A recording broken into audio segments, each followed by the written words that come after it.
dekat rumah tinggal, ya mungkin dekat rumah tinggal, apa namanya, lebih mudah untuk berkomunikasi di dalam tim kelompok itu. Mungkin kalau di semester ini untuk PMW mungkin sudah lewat ya PMW untuk UNJ, tapi akan saya siapkan untuk di awal tahun. Jadi nanti awal tahun ada PMW lagi, proposal yang sudah masuk ini mungkin bisa diikutkan di dalam seleksi PMW. Gitu ya. Jadi untuk jadi di dalam kemarin kan sudah masing-masing membuat rencana ya, rencananya. Nah, kemudian nanti dibentuk kelompok, satu kelompok itu 4 orang.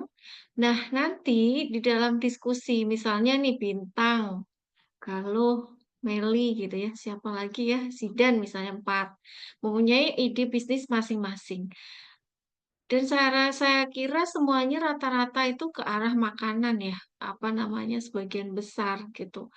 Nah, nanti itu bisa menetapkan satu yang kira-kira itu peluangnya besar ya. Dipilih satu yang mungkin peluangnya besar di dalam nanti pelaksanaan dan di dalam realisasinya gitu. Nah, satu yang dipilih itu yang dibuat proposal proposal bisnisnya gitu ya. Nah, nanti mungkin contohnya ya. Contohnya itu mungkin kalian juga bisa apa namanya aduh contohnya nggak bisa dibuka di sini ini. Jadi berupa ya udah nanti dikasih contoh berupa proposal ya, proposal dan pitch deck-nya ya. Jadi nanti UTS-nya diambil dari sana. Sebentar saya kirim eh, pakai laptop yang satu ini. Oke. Oke, nanti saya kirim ke PJ-nya ya. Mungkin harapannya lebih bagus lagi yang dibuat ya, yang dibuat oleh teman-teman angkatan ini gitu ya, maksudnya kelas ini dengan contoh yang ada gitu ya, contoh yang ada itu mungkin yang semester kemarin ya. Jadi semester kemarin itu saya minta untuk ke proposal PMW begitu ya. Nah, itu dipilih tuh pertama itu adalah 70 proposal terbaik gitu ya. Kemudian diseleksi kembali sampai 50 proposal terbaik sampai nanti terakhir itu mendapat pendanaan dari UNJ. Nah, pada saat 70 proposal itu mahasiswa itu sudah dipanggil untuk mempresentasikan rancangan proposal dan eh, apa itu tadi pitch pitch deck-nya tadi gitu ya, kemudian di hadapan para penguji gitu ya. Nah, nanti kalau misalnya dirasa bagus, nanti akan lolos di tahap berikutnya dan mendapat semacam bimbingan teknis. Seperti itu. Cuman karena semester ini udah akhir tahun, nah di sini nggak ada. Nah, ini biasanya saya menjadi salah satu komponen penilaian juga ya. Kalau mahasiswa itu sudah bisa masuk ke 70 besar, 50 besar. Nah, itu kan mendapat penilaian yang bagus ya. Nah, dalam penilaian mata kuliah ini. Cuman karena ini enggak berarti penilaiannya langsung dari saya ya. Nanti kalau misalnya awal tahun depan ada PMW kembali, nanti akan saya usulkan juga untuk kelas ini apa namanya usulan-usulan. Mungkin seperti itu ya, jelas untuk tugas UTS-nya. Ada pertanyaan? Ya, Galuh, ada pertanyaan, Galuh? Mungkin yang lain silakan untuk on cam, karena ini Permisi kelasnya Bu, nggak banyak. Permisi Bu, saya izin Ya, silakan bertanya Bintang. terkait UTS. Hmm. Selain membuat proposal, apalagi ya Bu ya? Untuk Yang tagihan UTS hanya proposal Bintang, proposal dan pitch deck-nya. Nah, nanti di sela-sela pertemuan berapa kita mengadakan kuis gitu aja sih. Ya, jadi tagihan yang utama proposal sama pitch deck untuk UTS, untuk UAS nanti realisasi dari apa namanya rancangan usahanya tadi berkelompok ya.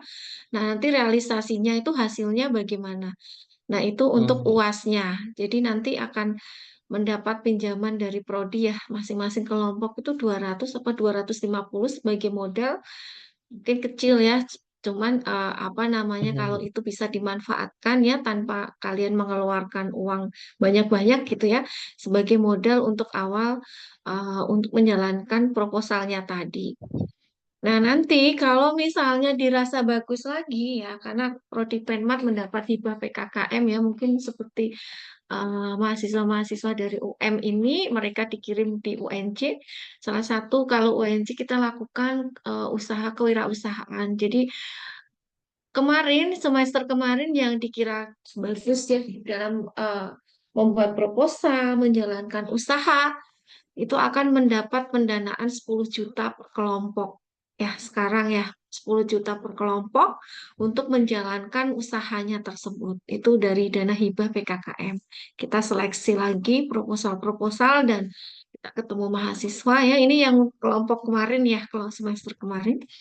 Kemudian ada beberapa kelompok yang mendapat pendanaan 10 juta untuk menjalankan usahanya tersebut gitu. Salah satu poin PKKM prodi kita. Gitu ya. Kalau misalnya dirasa tahun depan ini nanti kita lihat nih kelas ini bagaimana usahanya ya. Usaha-usahanya. Usaha itu apa namanya dan kemauan dari mahasiswa, masing-masing mahasiswa atau kelompok mahasiswa itu. Itu ada pertanyaan lagi sebelum masuk ke materi? Tidak ada pertanyaan, Ibu. Jelas ya, Bintang, mahasiswa dari UM. Nggak kesusahan ya menyesuaikan ya dengan teman-teman yang dari UNC ya nanti berkolaborasi bersama sehingga bisa menyelesaikan mata kuliah ini. Oke. Baik, kalau tidak ada atau kelompoknya mau saya tentukan, mungkin lebih baik sendiri saja ya, karena saya nggak tahu nih misalnya Meli dengan siapa, rumahnya jauh nggak? Kira-kira kalau misalnya deket itu mudah berkoordinasi ya menentukan dalam menjalankan itu tadi. Gitu. Khawatirnya nanti yang ditentukan itu jauh dan ini nanti agak susah untuk koordinasinya karena di luar-luar jam kuliah lebih banyak di luar jam kuliah kalian berdiskusi ya karena di sini berbasis project jadi mungkin perkuliahan nggak tahu ini tetapi di luar itu kalian harus juga apa namanya berkoordinasi setiap kelompoknya bagaimana ide-idenya di dalam menjalankan usaha ini gitu. Oke, jelas ya. Oke, kalau sudah jelas mungkin apa namanya melanjutkan materinya sedikit ya. Coba kemarin yang kita bahas apa? Kemarin yang terakhir 2 minggu yang lalu. Masih ada yang ingat nggak? Apa bintang?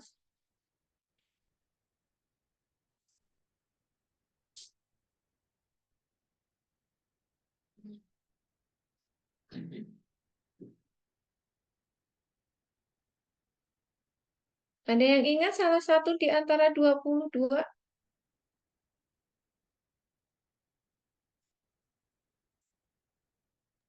Sifat-sifat wirausahawan, Ibu. Oke, terus selanjutnya pengambilan faktor resiko sudah belum ya?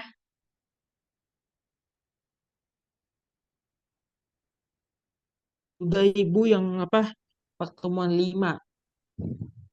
Ya, teman 5. Oh ini apa namanya? Berorientasi pada tindakan. Ya, benar nggak? Nah, ini benar bintang? Nah, Ya.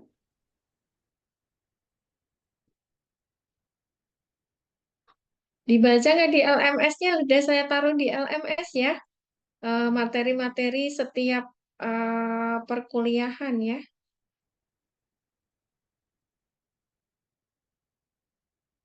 Sudah saya taruh di LMS-nya. Jangan sampai nggak ini LMS. Nanti saya kasih tugas. DLMS.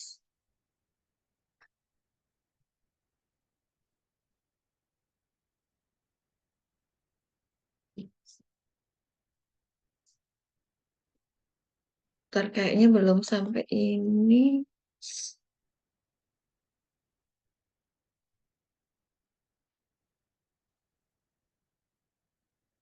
Kok ini nggak bisa diambil.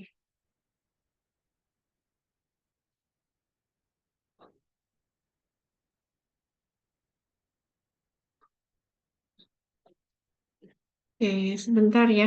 Ini harus pakai laptop.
Oke, mungkin ke proposal dulu ya. Contoh proposal, menjelaskan contoh proposal.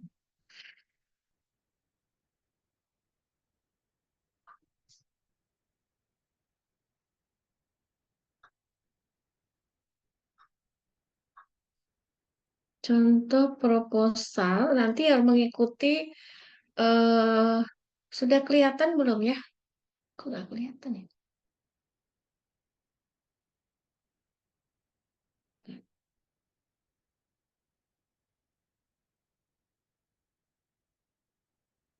Harus mengikuti panduannya ya, panduan contohnya karena memang ada khusus apa itu namanya khusus panduannya gitu ya.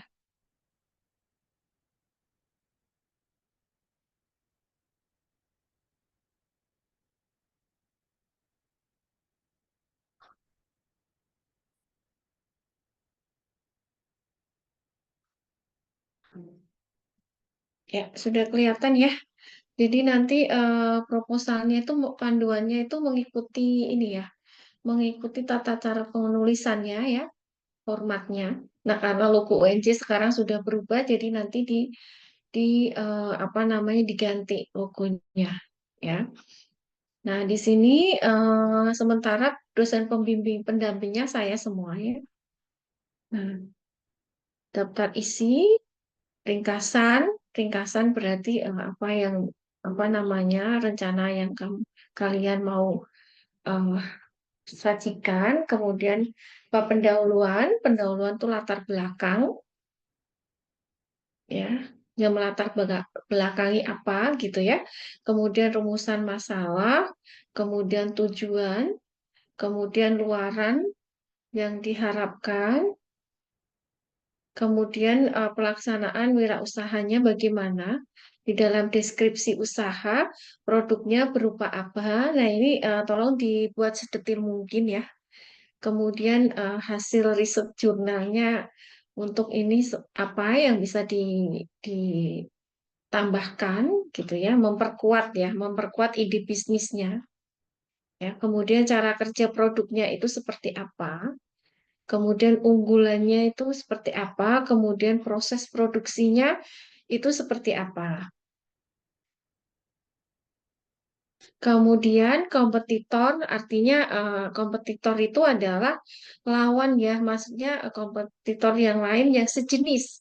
Ide bisnis yang kalian itu yang sejenis tuh apakah ada gitu ya? Kalaupun ada, apa pembedanya? Itu namanya kompetitor. Kemudian pelayanan pelanggan, bagaimana menawarkan atau ini ya, apa namanya? Menawarkan produk-produknya melalui apa saja gitu pelayanan pelanggan itu maksudnya bagaimana kita menjualnya ya lewat apa kemudian pemasarannya seperti apa targetnya siapa kemudian posisi usahanya itu seperti apa kemudian ini taktik pemasaran usaha ada diferensiasi kemudian marketingnya strategi selling gitu ya marketing value kemudian tantangan terhadap respon pelanggan. Nah, ini keuangan, mungkin karena baru mulai usaha. Nah, ini nanti pada saat setelah UTS kan sudah dilaksanakan. Nah, ini mungkin nanti bisa ditambahkan.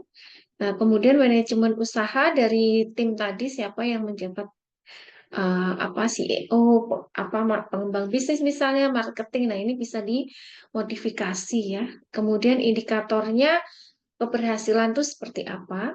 Kemudian rencana pengembangan bisnisnya itu seperti apa? Kemudian peralatan bahan, sasaran mitra usaha, baru keuangannya, nanti anggarannya seperti apa yang diusulkan gitu.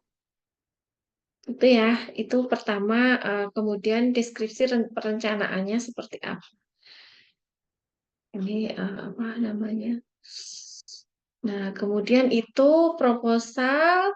Nah, selanjutnya yang dimaksud dengan pitch deck mungkin yang sudah kalian sudah tahu ya, mungkin apa namanya yang kalian buat itu. Nah, biasanya di dalam presentasi di PMW itu disuruh membuat apa pitch deck-nya itu seperti apa gitu ya. Nah, ini pada saat presentasi di samping mengumpulkan proposal tadi. Seperti apa sih produknya kira-kira? Nah, seperti itu. Yang dibuat untuk tagihan proposalnya. Saya rasa jelas ya. Jelas waktunya 2 minggu cukup ya 2 minggu ya. Jadi pertemuan 6 kan, pertemuan ke-7 dan pertemuan ke-8. Jadi nanti pertemuan ke-8 itu mengumpulkan proposal dan pitch deck-nya karena ini berapa jumlah mahasiswa PJ? 25 mahasiswa, Ibu. 25. Iya, Ibu. 25 berarti ada 25 dibagi 4 berarti ada 6 kelompok ya kira-kira ya. 6 kelompok dan nanti presentasi ya, presentasi sebentar mengenai proposalnya. Oke, jelas ya? Ada pertanyaan belum?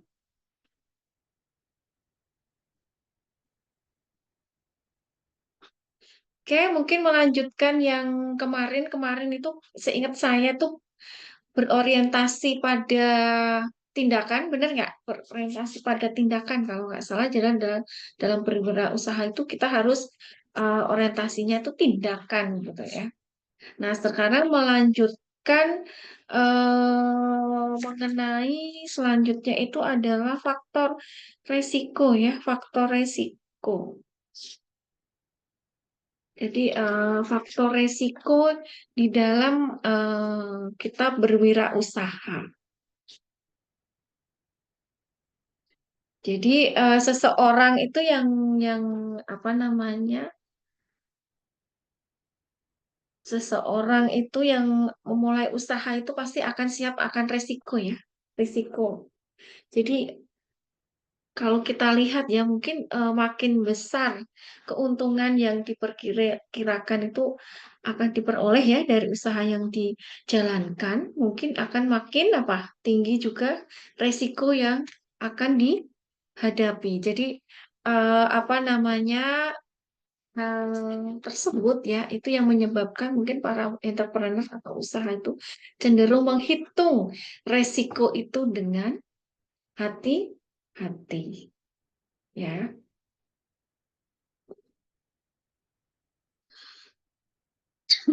Nah, di sini ini langsung ke sini aja.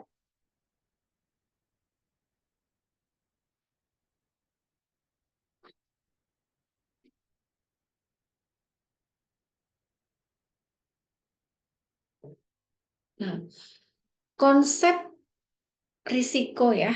Jadi definisi dari risiko itu adalah yang eh, pertama itu adalah ketidakpastian ya. Ketidakpastian atau uncertainty. Jadi konsekuensi yang memunculkan dampak yang merugikan gitu ya. Kemudian resiko dan pengambilan keputusan bisnis. Jadi ada hubungan antara risiko, rizki dan rezeki. Mungkin ada hubungannya ya. Seperti itu. Nah, eh, motivasi mengambil resiko yaitu menginginkan pengembalian yang sepadan gitu ya, maksudnya mampu mengkalkulasi resiko.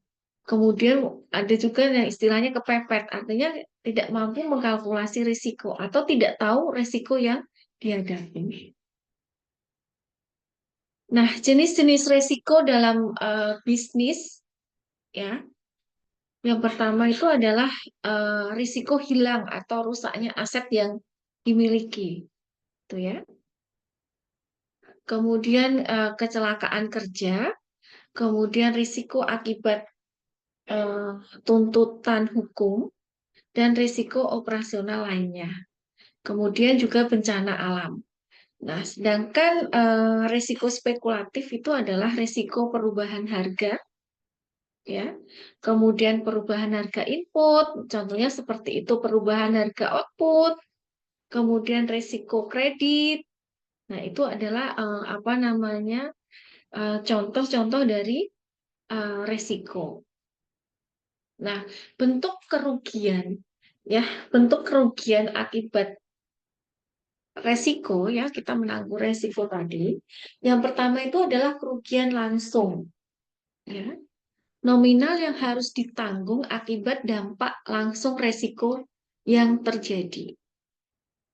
Ya, kemudian kerugian itu tidak langsung.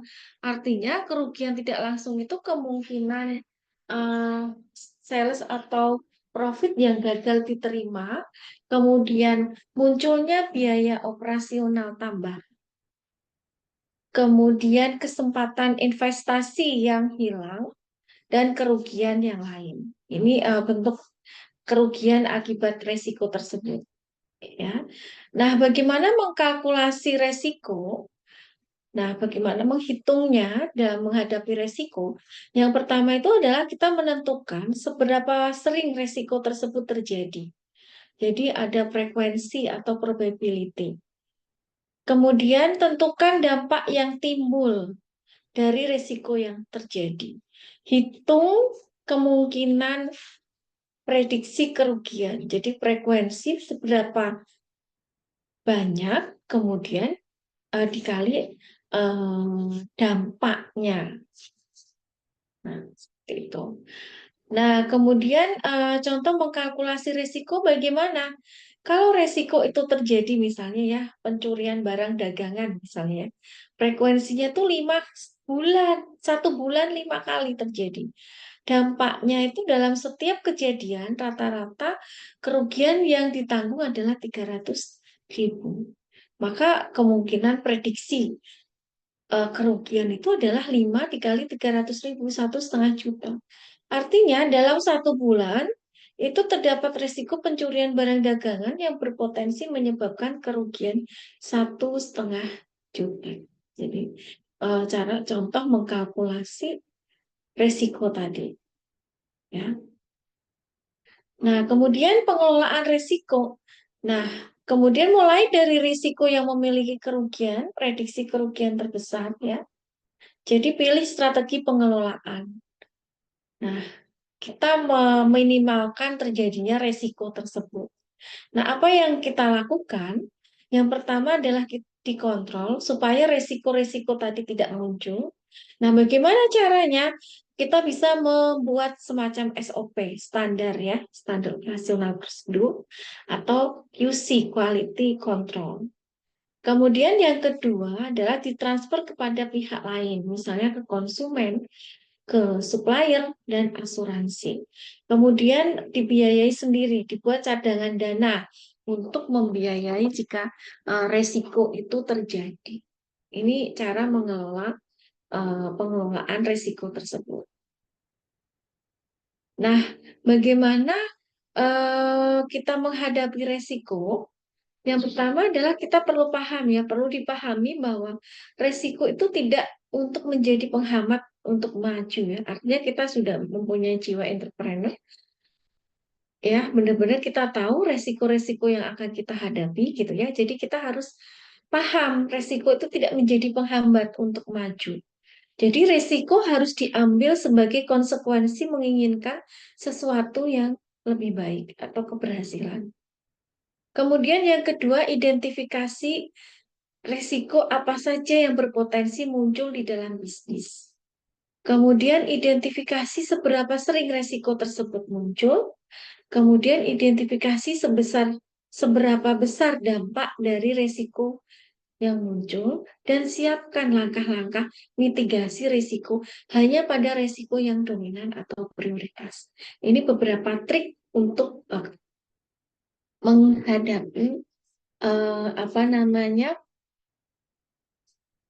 risiko tadi.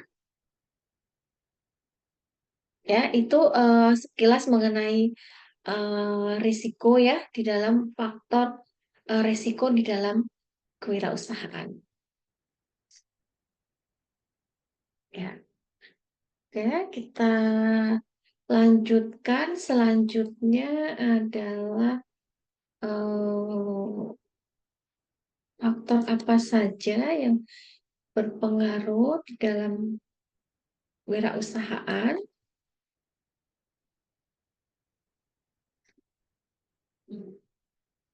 Selanjutnya adalah nggak muncul, belum muncul.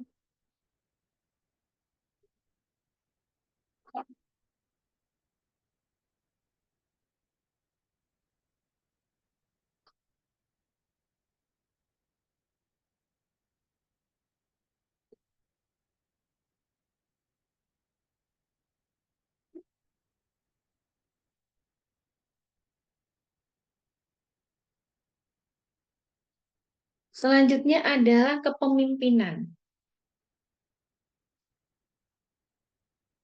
Ya, tadi faktor risiko, bagaimana kita menyeimbangkan dan mengelola risiko yang dihadapi ya entrepreneur. Selanjutnya adalah kepemimpinan, faktor kepemimpinan. Jadi di sini kita tahu ya pentingnya kepemimpinan ya bagi seorang wirausaha.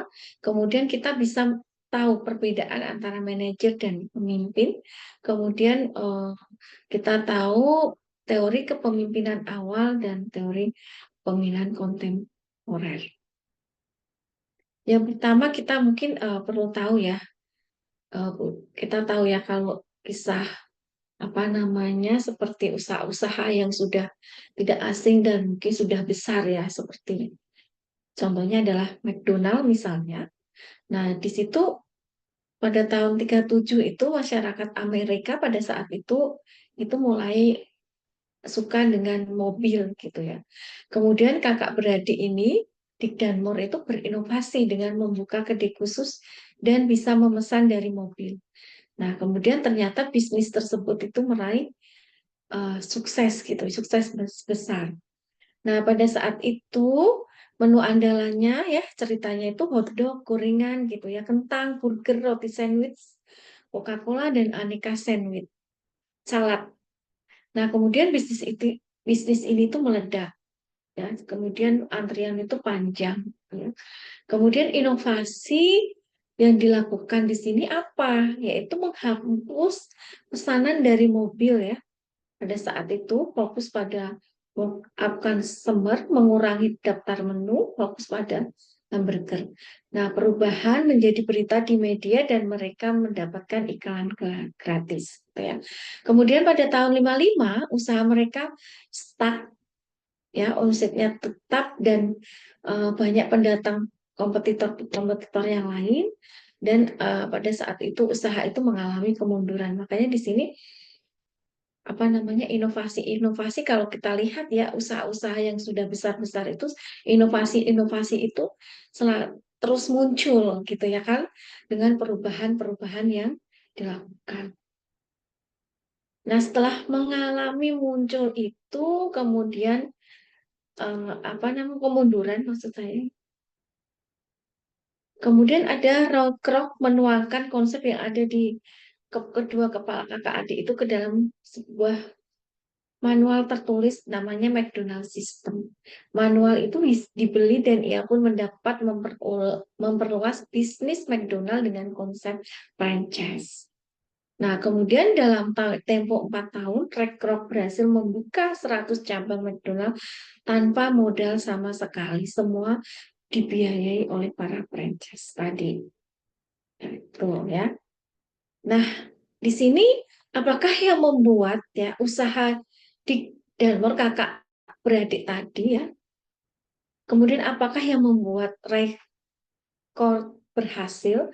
Nah, itu salah satunya adalah kepemimpinan. Ya, tanpa adanya kepemimpinan, entrepreneurship itu akan terhenti, stagnan, ya. Dengan kepemimpinan, usaha akan tumbuh menjadi besar dan luas. Jadi, di antara kalian yang sekiranya mempunyai jiwa-jiwa kepemimpinan, ya saya rasa setiap orang pasti ada. Ya, walaupun entah itu presentasinya besar atau kecil atau itu, tapi itu bisa dilatih ya. Bisa dilatih, saya rasa bisa berdasarkan pengalaman, berdasarkan pengalaman-pengalaman yang dilakukan itu akan muncul kepemimpinan itu, ya kan? Nah, tanpa kepemimpinan, mimpi Anda itu akan terbelenggu. Maksudnya itu di sini bahwa dengan bekerja keras ya, kesungguhan dan kejujuran itu mencapai skor 8. Ya, ini sukses tanpa kepemimpinan. Ini Maxwell 93 ya.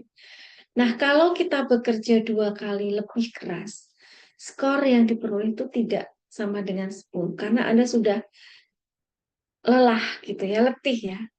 Jadi sudah kebanyakan bekerja, skor paling tinggi itu 8,5, beratnya seperti itu. Ya. Nah, efektivitas usaha itu terbatas gitu ya. Nah, di sini bekerja dengan leadership ya, bukan semata-mata entrepreneurship diawali dengan melakukan pendelegasian dan mulai menggunakan orang lain sebagai staff. Ya, jadi perlu adanya apa namanya leadership ya, kepemimpinan tadi. Leadership score itu sekarang melonjak ya dari 1 sampai 7 menjadi 7 ya. Artinya efektivitas berubah menjadi 7 kali 8, 56. Ini berarti meningkat dari 8 ke 56 atau melonjak ke 600%. Jika ini kita apa namanya itu tadi kepemimpinan atau adanya leadership tadi di dalam usaha. Oke ya. Jadi adanya kepemimpinan. Tetapi ya kita harus tahu bagaimana sih kita apa namanya jadi seorang pemimpin itu menjadi seorang ini itu tidak hanya nyuruh ya, yang nyuruh anak buahnya disuruh bekerja dan ini begitu ya. Tapi paling tidak ya dalam seorang pemimpin itu harus mencontohkan atau mengetahui dulu ya Jadi kita tidak bisa menyuruh tanpa kita itu melakukan sendiri, gitu ya. Maksudnya mencoba atau tahu apa yang harus dilakukan. Seperti itu. Nah, sekarang kita tahu teori kepemimpinan awal ya. Jadi teori kepemimpinan awal itu berfokus pada pemimpin, teori ciri, dan cara pemimpin berinteraksi dengan anggota, ya, teori perilaku. Di sini ada 6 ciri terkait kepemimpinan yang efektif. Yang pertama itu adalah dorongan, kemudian kehendak untuk memimpin, ya, ada kemauan maksudnya. Kemudian ada kejujuran dan integritas. Kemudian ada kecerdasan, perlu juga karena di dalam memutuskan sesuatu itu kan harus cepat. Nah, kita juga harus punya sisi itu ya, kecerdasan, kemudian kepercayaan diri dan pengetahuan terkait pekerjaan. Nah, ini ciri dari kepemimpinan yang efektif. Dorongan pasti ya, yang mendorong sesuatu yang mendorong. Kemudian ada kehendak untuk memimpin, keinginan untuk memimpin. Kemudian kita perlu kejujuran dan integritas. Kemudian perlu kecerdasan, kepercayaan diri dan pengetahuan terkait pekerjaan. Artinya kita tahu nih apa yang akan kita kerjakan, pekerjaan apa yang akan kita lakukan. Gitu ya. Nah, kemudian teori kepemimpinan awal. Nah, ini ada gaya-gaya apa kepemimpinan nih ya. Nah, ada gaya demokratis. Nah, di sini gaya demokratis itu adalah melibatkan bawahan, delegasi wewenang dan mendorong partisipasi. Ya, di dalam kita memimpin itu kita melibatkan misalnya ya di dalam usaha gitu ya sebagai pemimpin kita harus melibatkan bawahan, mendelegasikan wewenang dan mendorong partisipasi dari tim tersebut. Kemudian gaya autokratis di sini adalah mendiktekan metode kerja, ya, mengatur otoritas ya, kemudian membatasi partisipasi. Kemudian ada gaya laissez-faire. Di sini memberikan kebebasan kepada kelompok untuk memberikan keputusan. Ya. Kemudian ada pendekatan kepemimpinan model terkini, yaitu kepemimpinan transaksional. Artinya di sini kepemimpinan transaksional adalah pemimpin yang membimbing atau memotivasi pengikutnya menuju sasaran yang ditetapkan dengan memperjelas atau persyaratan tugas. Kemudian, pemimpin transformasional adalah pemimpin yang memberikan inspirasi untuk bertindak melebihi kepentingan pribadi demi organisasi. Ini pemimpin transaksional dan pemimpin transformasional. Oke. Apa bedanya? Kalau transaksional berarti dia membimbing, memotivasi pengikutnya menuju sasaran yang ditetapkan. Kemudian pemimpin transformasional adalah pemimpin yang memberi inspirasi untuk bertindak melebihi kepentingan pribadi demi organisasi. Kemudian ada namanya kepemimpinan karismatis dan kepemimpinan visioner. Pemimpin karismatis itu artinya adalah pemimpin yang antusias dan percaya diri, yang kepribadian dan tindakannya mempengaruhi orang untuk berperilaku dengan cara tertentu. Kalau pemimpin visioner itu adalah pemimpin yang melampaui karisma, karena kemampuannya itu menciptakan dan menyatakan visi yang realistis, layak dipercaya dan menarik mengenai masa depan. Nah, sekarang kepemimpinan, ya kalau kita simpulkan tadi ya, di atas tadi, jadi kepemimpinan itu adalah pertama, pemimpin tim itu adalah penghubung dengan pihak luar. Yang kedua, pemimpin tim itu adalah penyelesai masalah. Jadi kalau terjadi suatu masalah, ternyata yang memutuskan adalah pemimpin tadi, pemimpin tim. Ya. Kemudian yang ketiga, pemimpin itu adalah manajer konflik. Ya, dengan konflik-konflik yang terjadi, manajer konflik. Yang keempat, pemimpin tim itu adalah pembina.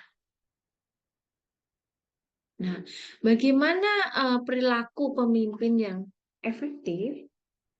Ya, kalau misalnya kalian suatu saat nanti menjadi seorang pemimpin atau mungkin ketua tim kelompok gitu ya. Nah, perilaku pemimpin yang efektif itu seperti apa? Yang pertama itu adalah memberikan contoh kepada para karyawan. Yang kedua adalah menciptakan suatu tatanan nilai dan keyakinan bagi karyawan. Kemudian yang ketiga adalah memfokuskan upaya para karyawan terhadap tujuan yang menantang. Kemudian yang keempat adalah menyediakan sumber daya yang dibutuhkan karyawan.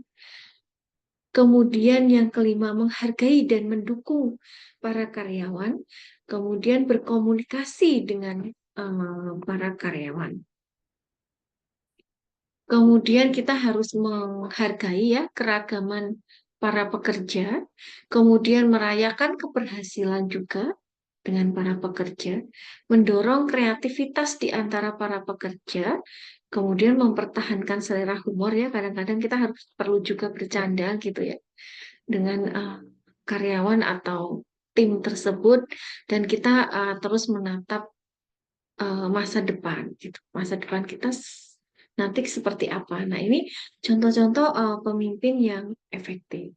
Ya, jadi di dalam wirausaha faktor kepemimpinan juga sangat besar ya di dalam menjalankan usaha ya. Jadi apa jiwa kepemimpinan, nah ini pun sangat diperlukan. Itu, itu faktor kepemimpinan ya.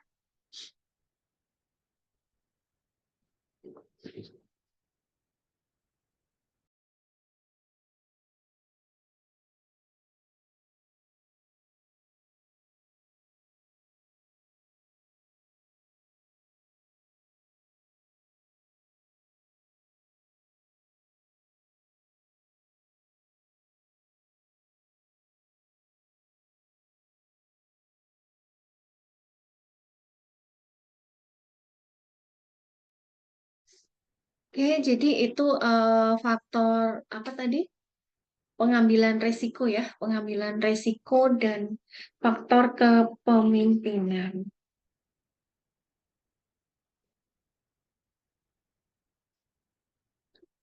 Oke, ada pertanyaan sebelum beranjak selanjutnya? Sejauh ini belum ada pertanyaan, Ibu. Oke, terus masuk semua ya hari ini ya.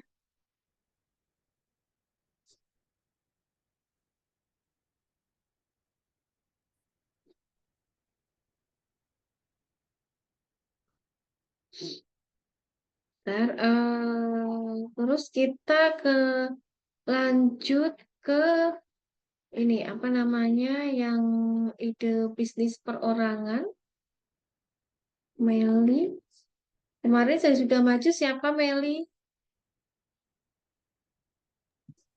Saya Izin. izin kirim list yang sudah maju ya, Ibu.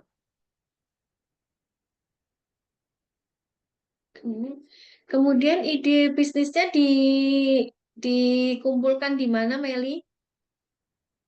Saya kirim Ke apa? Drive ya? Ini pakai PDF, Ibu. Oh ya, iya Mbak. Kasih ke pakai PDF ya. Oke, kemarin ya sudah presentasi, siap berapa orang? 4 orang, Ibu. Berapa? 4.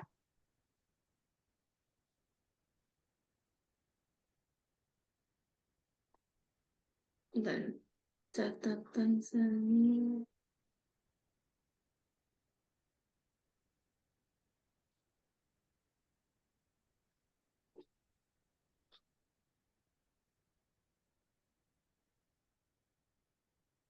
Oke, silakan sambil saya cari catatannya ya.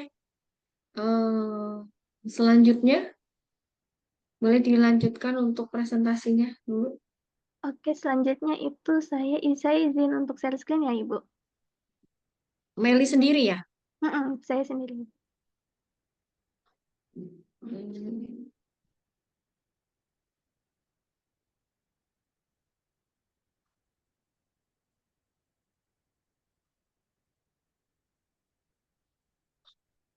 Oke, sebelumnya selamat pagi semua, selamat pagi Bu Dwi.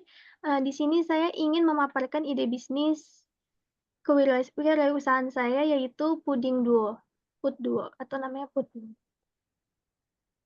Nah, di sini ada identitas saya, nama Meliana, NIM 1301622074, pendidikan matematika B 2022. Oke, di daftar isinya yaitu yang pertama ada ide bisnis, yang kedua ada identifikasinya, yang ketiga ada analisis SWOT, yang keempat ada analisis diri, yang kelima rencana bisnis, dan yang terakhir ada role model. Oke, masuk ke ide bisnis. Nah, Puding Duo itu apa sih? Puding Duo itu adalah camilan manis yang menghadirkan dua rasa dalam satu wadah, memberikan sensasi kenikmatan yang berbeda dalam satu gigitan. Setiap cup mengombinasikan dua varian rasa yang berpadu sempurna. Seperti saat ini, saya membuat varian strawberry taro dan strawberry bubblegum dengan teksturnya yang lembut dan kesegaran rasanya. Puding cup dua rasa ini bisa membuat ketagihan. Nah, fakta tentang puding. Puding awalnya berkembang dari hidangan yang menggunakan campuran telur, susu, gula, dan tepung maizena sebagai bahan pengental. Versi awalnya muncul di Eropa dan kemudian berkembang menjadi berbagai rasa dan tekstur di seluruh dunia. Masuk ke identifikasi. Identifikasi kemungkinan-kemungkinan yang terjadi dalam ide bisnis Puding Duo yaitu ada kemungkinan baik terdapat puding duo menawarkan keunikan dua rasa dalam satu cup. Puding duo dapat digemari banyak kalangan mulai dari anak-anak hingga orang dewasa. Puding duo dapat dinikmati kapan saja karena kemasan cup yang sangat mudah dibawa kemana-mana. Nah, untuk kemungkinan buruknya yaitu puding duo yang lebih enak disajikan secara dingin menjadi sulit untuk berada di luar ruangan terlalu lama. Nah, persaingan tinggi pada pasar dessert. Yang ketiga ada belum banyaknya varian rasa membuat konsumen bosan. Untuk analisis SWOT-nya yaitu pertama dari Stretch, yaitu ekonomis, mudah didapat, mudah membuat menu variasi, unik dengan dua rasa dalam satu wadah, bahan baku relatif murah. Untuk weakness-nya, masa simpan produk tidak tahan lama, persaingan ketat pada pasar dessert, kemasan produk relatif mudah pecah. Untuk opportunities-nya ada target pasar relatif luas, dapat bekerja sama dengan mitra, inovasi rasa dan topping, mudah dipasarkan. Untuk traits-nya ada persaingan dengan produk sejenis, perubahan selera konsumen, dan naiknya harga bahan baku. Masuk ke analisis diri. Dalam menciptakan ide bisnis, memang diperlukan kemampuan diri yang mendukung ide tersebut. Oleh karena itu, adapun kemampuan dan kendala diri dalam ide ini yaitu kemampuannya memiliki skill membuat produk, memiliki alat untuk membuat produk, terampil dalam membuat variasi rasa. Untuk kendala dirinya, tidak bisa membuat produk dalam jumlah besar, masih perlu belajar dalam memasarkan produk. Masuk ke rencana bisnis. Untuk rencana bisnisnya itu pada deskripsi produknya, puding duo adalah dessert dalam cup dengan kombinasi dua rasa dalam satu porsi. Setiap cup memiliki dua lapisan puding berbeda, misalnya strawberry taro, strawberry bubblegum, dan lain-lain untuk menambah variasi rasa. Nah, untuk target pasarnya yaitu anak muda, remaja, hingga dewasa muda yang suka dessert praktis dan Instagramable. Ibu rumah tangga dan keluarga yang mencari camilan sehat dan enak juga bisa menjadikan target pasar. Untuk strategi pemasarannya, promosi melalui story Instagram dan WhatsApp dengan konten visual menarik, menawarkan kepada teman-teman dan keluarga terdekat, menawarkan paket harga spesial untuk hari-hari spesial. Keunggulan produknya yaitu dua rasa dalam satu cup, bisa terus berinovasi dengan kombinasi rasa baru, kemasan cup yang mudah dibawa dan dikonsumsi di mana-mana. Role modelnya di sini saya mengambil dari Jeremy Pauline, yaitu salah satu wirausaha muda yang dikenal di Indonesia, terutama dalam salah satunya yaitu industri kuliner dan dessert. Dia adalah pendiri dari Pauline Culinary yang terkenal dengan produk-produk dessert inovatifnya. Jeremy selalu mencari cara baru untuk menciptakan produk yang menarik dan unik. Dia menggabungkan resep tradisional dengan sentuhan modern. sehingga produk yang dihasilkan memiliki daya tarik yang luas. Segitu saja presentasi dari saya, Ibu. Adakah yang mau ditambahkan? Oke, baik, siapa tadi, Meli ya. Nah, ini puding duo. Nah, keunggulannya apa Meli dengan yang sudah ada ya? Apakah mungkin kalau yang lebih menarik sih kayak puding puyo ya, yang kita tahu ya kalau di mall-mall itu kan memang rasanya enak banget. Maksudnya kalau kita bisa membuat ya versi versi di bawahnya itu mungkin apa namanya memang enak deh, saya rasa mungkin banyak. Apakah seperti itu ataukah puding yang seperti apa gitu? Di slide-nya ini ada nggak? Dijelaskan nggak? Di slide ini nggak dijelaskan, mungkin dalam teksturnya Mm-mm. emang mirip puding puyo, Nah, Ibu. nah Tapi itu mungkin perlu dideskripsikan. Coba deskripsinya apa nanti di atas? Maksudnya bagaimana apa ya yang mendeskripsikan? Nah itu tadi deskripsi produk ya. Nah, kan macam-macam ya puding mungkin seperti kayak agar-agar itu kan ada juga ya seperti agar-agar yang mungkin variannya fotonya ini mungkin apa seperti ini ya mungkin. Nah, cari mungkin kalau enggak mungkin dari segi cupnya mungkin dimiripin ya dari segi tempatnya gitu. Jadi orang itu kebayang oh seperti ini, seperti puding puyuh misalnya ya kita ngomongnya langsung aja ke situ mungkin mirip seperti itu mungkin harapannya kalau gambarnya seperti ini nih Meli yang ada di bayangan apa puding yang seperti apa? Mungkin seperti agar-agar gitu nggak sih yang apa namanya? Nah itu mungkin nanti ya perbaikannya mungkin ya nanti perbaikannya ini seperti itu. Kalau yang saya rasa yang lebih menarik ya seperti puding puyuh ya, yang itu mungkin anak-anak orang tua saya juga maksudnya yang lebih suka. Nah itu bagaimana sih kita bisa membuat itu versi ibaratnya di bawahnya mungkin agak mahal juga kalau misalnya kita untuk sehari-hari yang ini gitu kan. Nah, itu kalau misalnya itu bisa diminimal harganya lebih murah dan mungkin rasanya tidak jauh, mungkin akan menarik gitu ya, Meli ya. Mungkin di deskripsinya, mungkin kalau misalnya ini diperdetil lagi dan ini supaya kita sebagai ini tuh bisa tertarik gitu ya, Meli ya. Mungkin tapi saya rasa ini karena kalau beli puding di itu kan agak mahal juga ya kalau misalnya ini. Nah, itu kalau membuat versi yang lebih ini mungkin saya rasa menarik juga. Sebenarnya di mana itu di versi puding yang mentahnya apa sih ibaratnya ya yang itu kan ada ya kalau nggak salah ya apa gitu kalau kita udah adonannya itu loh sudah ada. Cuman kalau bisa memvariasikan ditambah apanya, susunya atau ditambah apa mungkin bisa dicoba ya, Meli ya.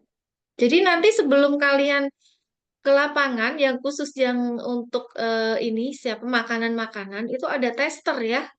Jadi kita tester nanti kita beri masukan sekiranya itu layak dijual gitu atau enggak gitu. Nah, itu mungkin ada saat sebelum terjun ke lapangannya. Jadi membawa tester satu gitu ya. Nah, seperti apa sih ininya? Gitu ya. Kemudian yang tadi yang tidak awet-awet tadi itu kan sebenarnya bisa diminimal dengan box ya. Box es itu ya mungkin ya si Meliana ya apa. Cuman idenya ya sudah ada, maksudnya di sini duo artinya rasanya dicampur. Kalau selama ini yang kita tahu kan kadang-kadang cuma satu ya strawberry, bubblegum, taro apa-apa. Nah ini apa namanya di apa menjadi satu gitu ya, satu cup. Ya, oke. Mungkin itu dari saya Meliana ya. Mungkin perlu diuji coba dulu apa namanya sambil iseng-iseng ya di rumah untuk mencoba ininya. baik, Ibu. Oke, terima kasih Ibu atas masukannya. Saya izin stop share ya, Ibu. Mm-mm. Ya, selanjutnya. Selanjutnya Kori, Bu. Izin share screen ya, Bu. Ya,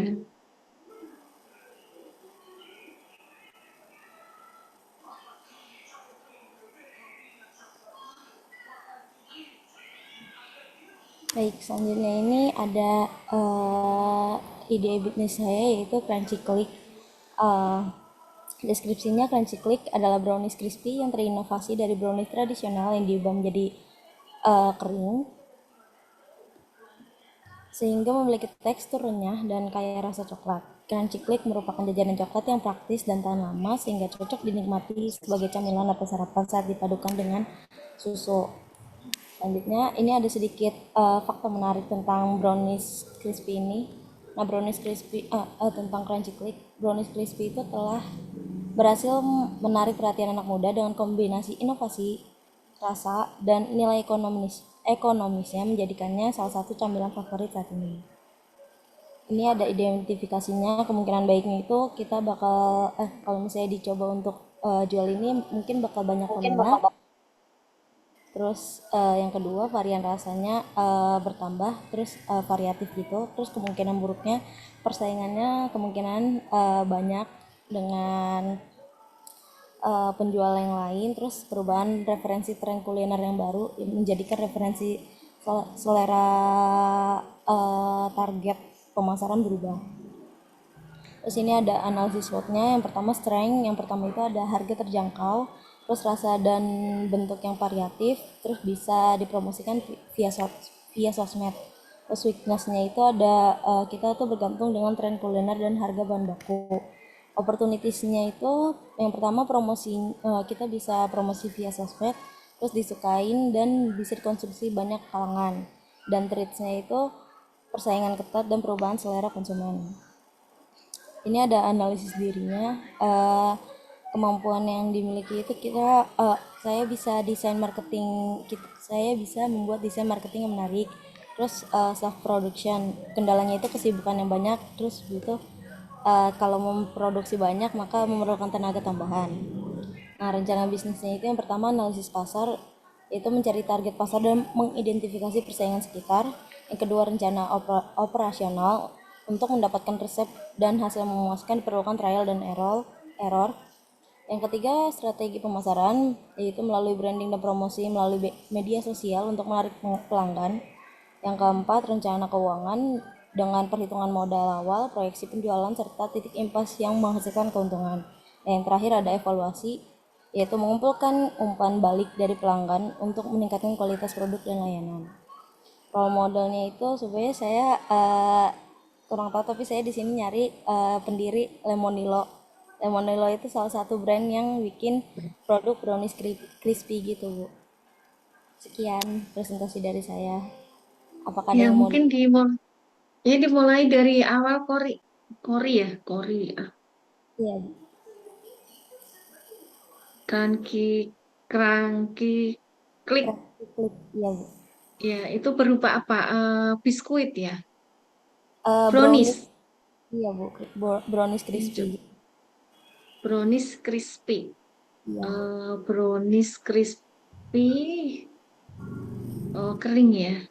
Iya, Bu. Nanti tampilannya seperti brownies atau yang tipis-tipis itu ya? Iya, Bu, yang tipis-tipis kayak gini tapi lebih tipis gitu, Bu.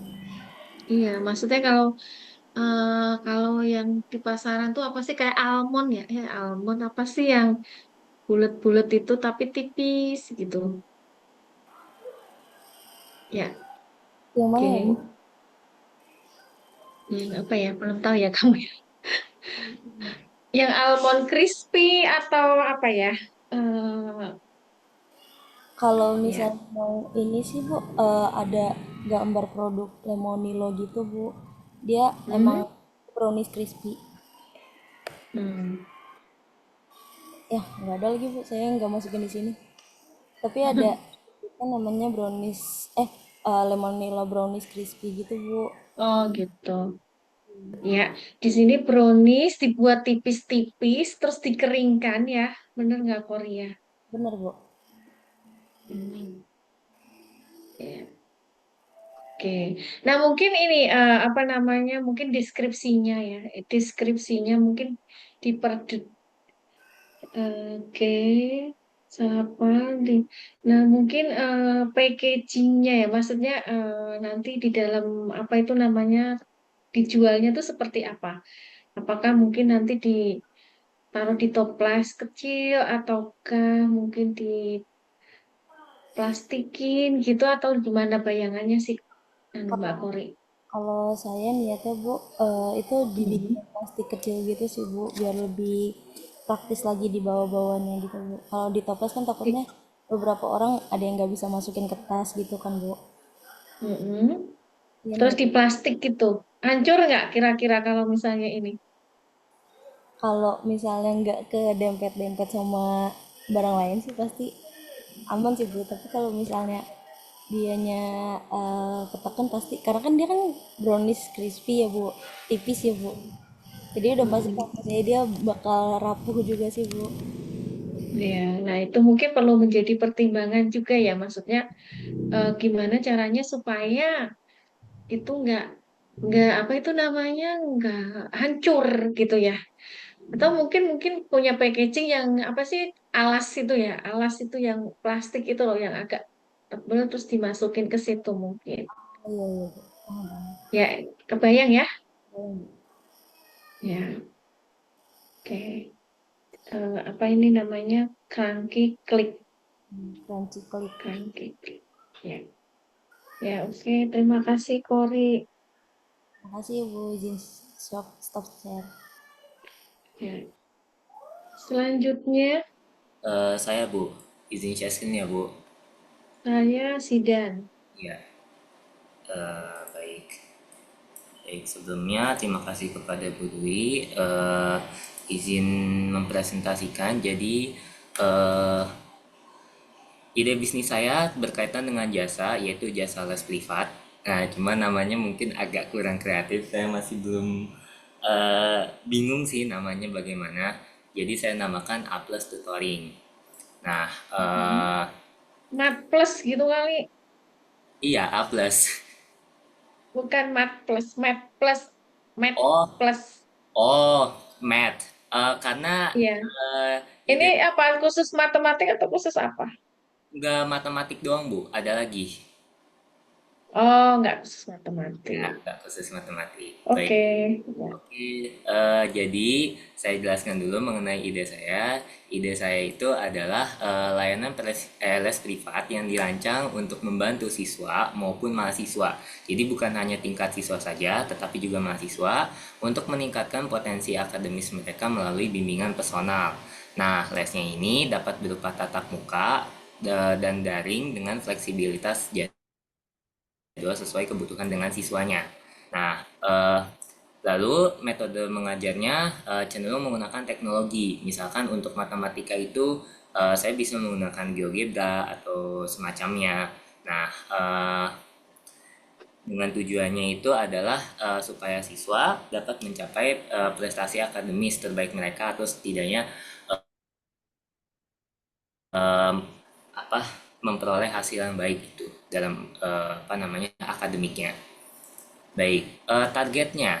Nah, untuk targetnya yang pertama yaitu siswa SMP dan SMA yang memerlukan bantuan dalam memahami mata pelajaran. Nah, untuk SMP ada matematika dan bahasa Inggris, sedangkan untuk SMA ada tambahan yaitu kimia.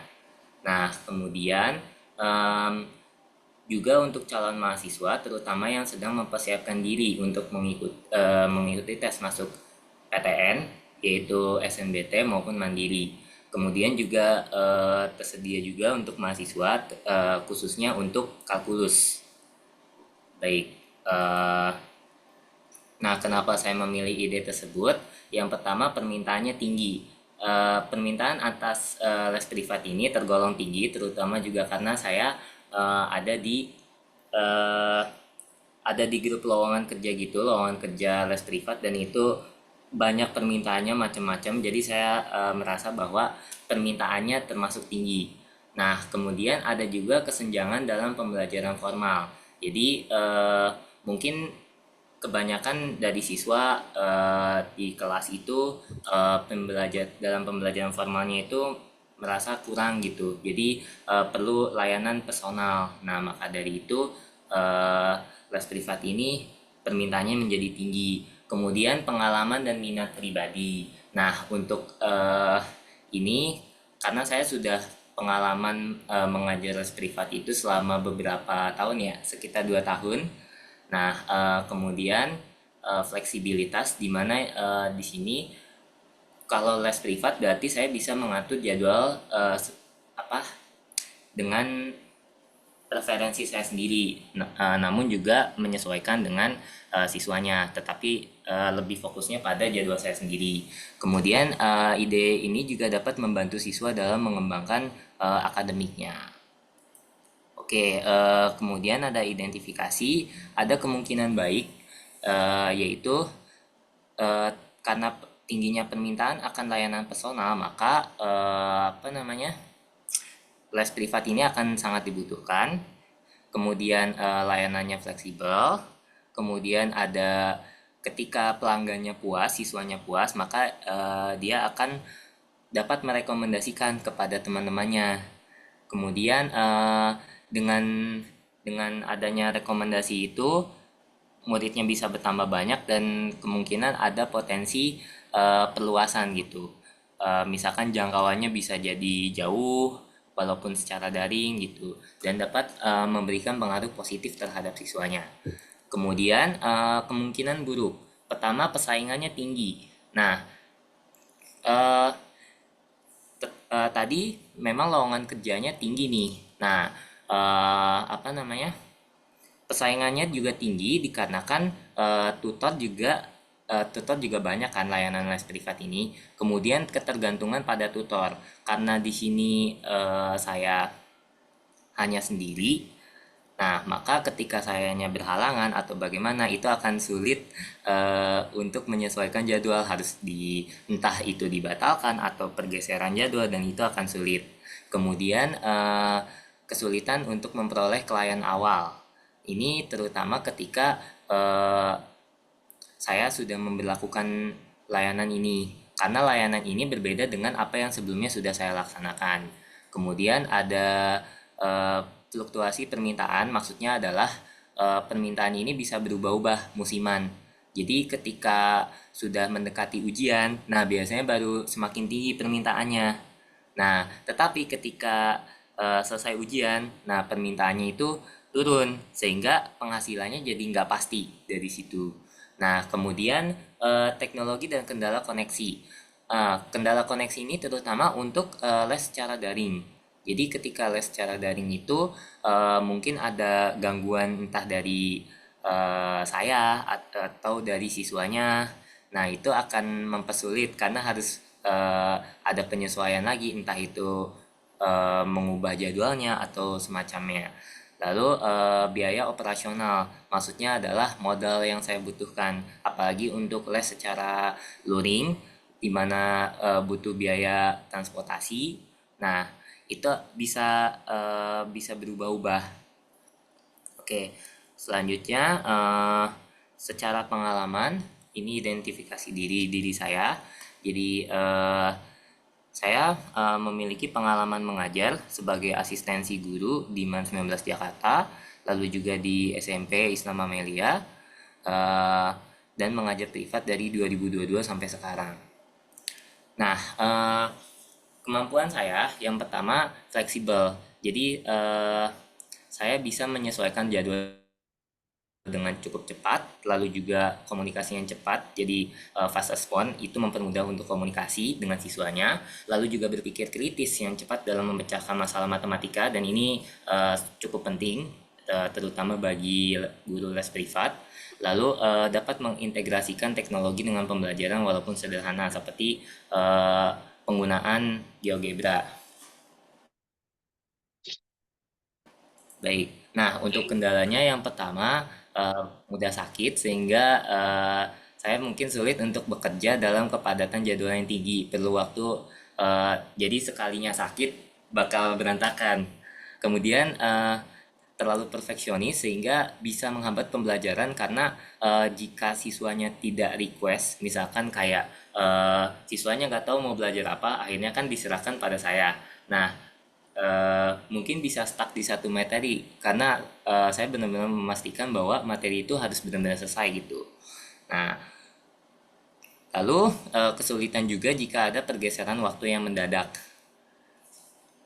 Baik, untuk analisis SWOT dari layanan ini, yang pertama kekuatan. Kekuatannya itu pertama bisa pendekatan personal. Jadi selain mengajar, saya juga bisa melihat siswa ini punya apa namanya potensi di bidang apa. Mungkin saya bisa ikut membantu siswanya, atau terkadang dalam les privat itu kan siswa juga terkadang curhat gitu ya. Nah, kita juga bisa menjadi pendengar yang baik kayak gitu.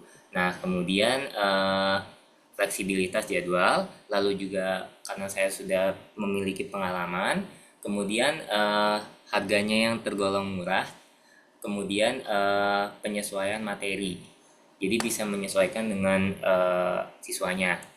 Kemudian weakness atau kelemahan, yang pertama tadi keterbatasan waktu dan tenaga kerja karena hanya saya seorang. Kemudian ada keterbatasan modal, ketergantungan pada tutor. Kemudian opportunity atau peluang. Nah, yang pertama yaitu tingginya permintaan akan pembelajaran individual, kemudian pasar yang besar, perkembangan teknologi pembelajaran daring yang bisa dimanfaatkan untuk les secara daring. Lalu saya juga bisa bermitra dengan sekolah. Jadi di mana sebelumnya tadi di sini saya asistensi guru, maka saya bisa bermitra untuk menawarkan lewat guru. Mungkin guru bisa menawarkan kepada siswanya. Kemudian tantangannya pertama adalah persaingan yang tinggi, lalu kendala pada les daring, kemudian fluktuasi ekonomi. Fluktuasi ekonomi ini mungkin seperti orang tua siswa mungkin bisa menawar, ya mungkin akan menawar untuk menurunkan biaya gitu ketika terjadi perubahan ekonomi pada keluarganya. Sedangkan terakhir ada perubahan kurikulum, di mana semakin berubah kurikulum maka gurunya harus lebih fleksibel juga dalam menentukan layanannya. Baik, untuk rencana bisnisnya, pertama langkah-langkahnya hanya 3, yaitu pertama melakukan analisis pasar, di mana apakah layanan ini cocok gitu di lingkungan, terutama lingkungan terdekat saya seperti tempat saya mengajar, lalu juga les privat yang sudah berjalan saat ini, mungkin bisa menawarkan ke teman-temannya. Nah, itu bisa melihat potensinya di mana, kemudian melakukan promosi, lalu bermitra dengan sekolah. Kurang lebih seperti itu. Nah, ini untuk rincian layanan yang akan saya berikan, di mana layanan ini berlaku 1 kali sepekan. Lalu sejauh ini saya baru berpikir untuk promosi melalui status WA saja dengan konten yang informatif berupa poster. Saya belum kepikiran untuk Instagram atau lain-lainnya. Kemudian akan ada testimoni karena saya sudah mengajar les dari sebelumnya. Nah, cuma memang hampir tidak pernah melakukan dokumentasi sih. Ya nggak pernah melakukan dokumentasi. Kemudian harganya tergolong murah. Jadi untuk les tatap muka itu 100.000, itu bisa menyesuaikan ketika tergantung biaya. Dan itu kalau les online itu 75.000 per sesi. Nah, kemudian saya hanya menetapkan diskon 5% jika les bersama. Jadi maksudnya ketika 2 orang, nah masing-masing orang itu nggak perlu bayar 100.000, tapi misalkan ya di diskon 5% gitu.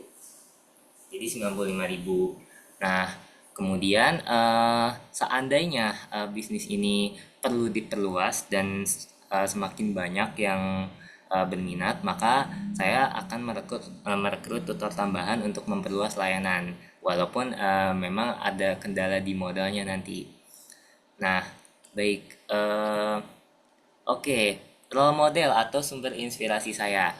Yang saya tahu, role model itu tidak harus orang terkenal kan ya Bu ya. Jadi role model saya adalah orang-orang ini. Jadi ini saya sendiri, lalu orang yang ada di role modelnya adalah guru yang ada di sini di sebelah saya. Jadi beliau adalah guru saya, bisa dikenal sebagai Pak Bakir. Memang saya tidak memberikan caption di sini. beliaulah yang menjadi sumber inspirasi saya karena sebelumnya saya tidak pernah asistensi mengajar.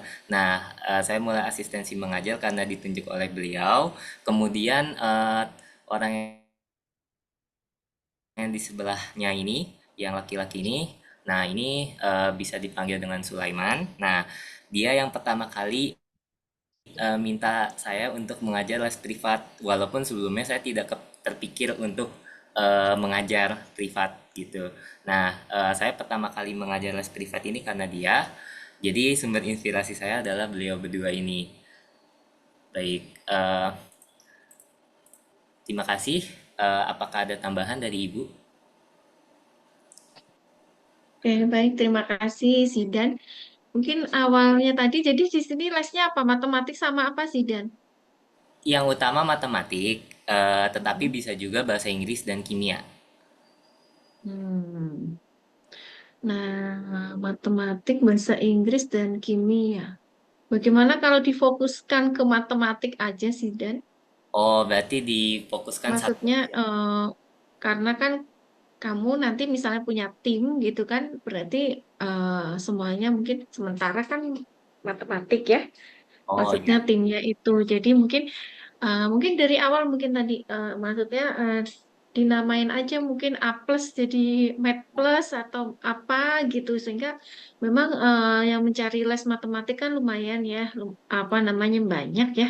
iya, Nah, itu eh, apa namanya mungkin saya rasa cukup menarik gitu ya dalam apa namanya melakukan usaha ini.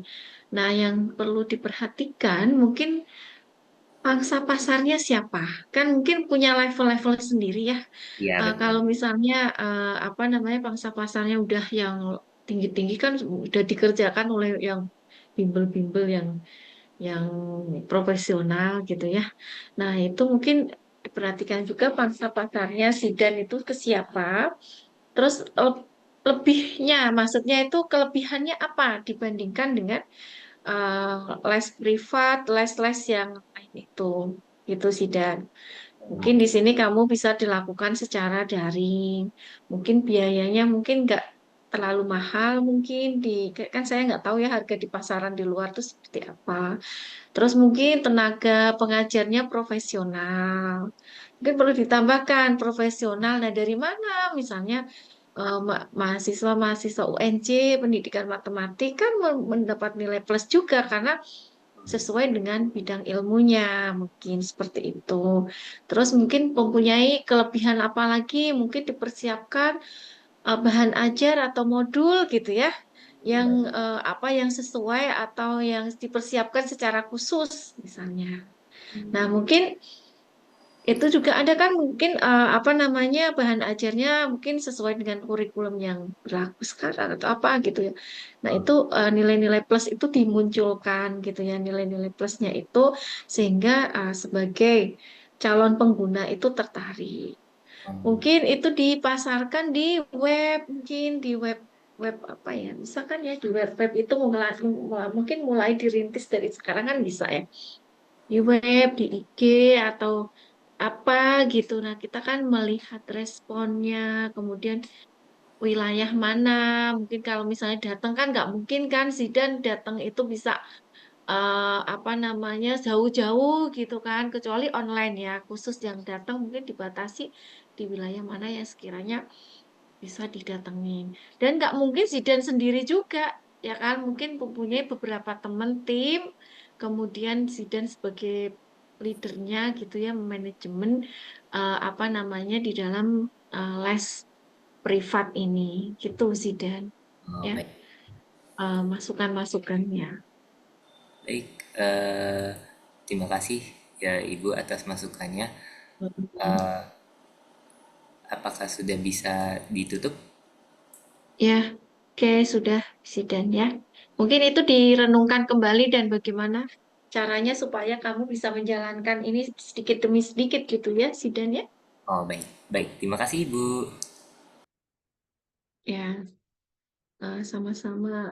Selanjutnya, Baik, Ibu, saya izin share screen, Ibu. ya, DB bibirnya.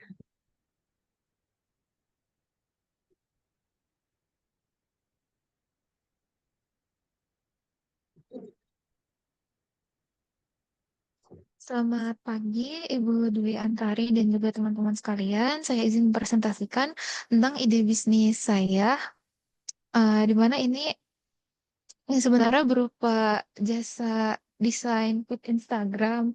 Mungkin sebelumnya saya mohon maaf juga karena sebenarnya ya mungkin semakin ke sini saya jadi agak minder juga dengan ide saya karena memang untuk jasa desain feed Instagram ini mungkin kalau sasarannya di lingkungan mahasiswa, lingkungan kampus mungkin kurang tepat juga. Ya mungkin ini untuk deskripsi ide bisnisnya, jadi ini berupa jasa pembuatan desain feed Instagram, di mana bisnis ini berguna untuk orang-orang atau para wirausaha yang ingin mempromosikan usaha atau konten mereka melalui Instagram. Jadi misalkan ada konten kreator atau wirausaha yang hendak mempromosikan konten brand atau usaha mereka, bisnis ini akan membuatkan desain feed Instagram berdasarkan materi-materi atau konsep konten yang mereka kirimkan. Namanya mungkin saya ya hanya mencoba eh, ngasih nama sesuai yang saya pikirkan. Ini ya harus fit design karena dalam bahasa Sanskerta ya harusnya ini bermakna kebahagiaan. Jadi saya berharap dengan ya desain-desain ini bisa mendatangkan kebermanfaatan dan kebahagiaan bagi customer dan ya atau orang-orang yang membelinya.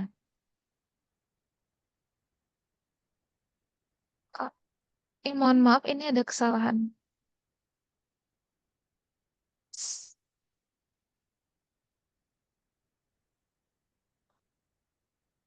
Ya, untuk fakta tentang ide bisnis, ya, jadi dari sebuah desain feed yang ada di konten media sosial ini, masyarakat luas akan mengetahui tentang vibes dan kesan visual yang ingin ditonjolkan oleh perusahaan atau orang yang menggunakan desain ini.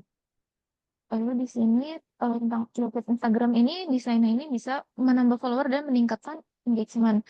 Jadi masyarakat ini akan mudah tertarik dengan feed Instagram yang menarik dan unik. Lalu akun mudah dikenali, jadi desain layout yang menarik dan unik akan menciptakan kesan brand yang memiliki ciri khas otentik.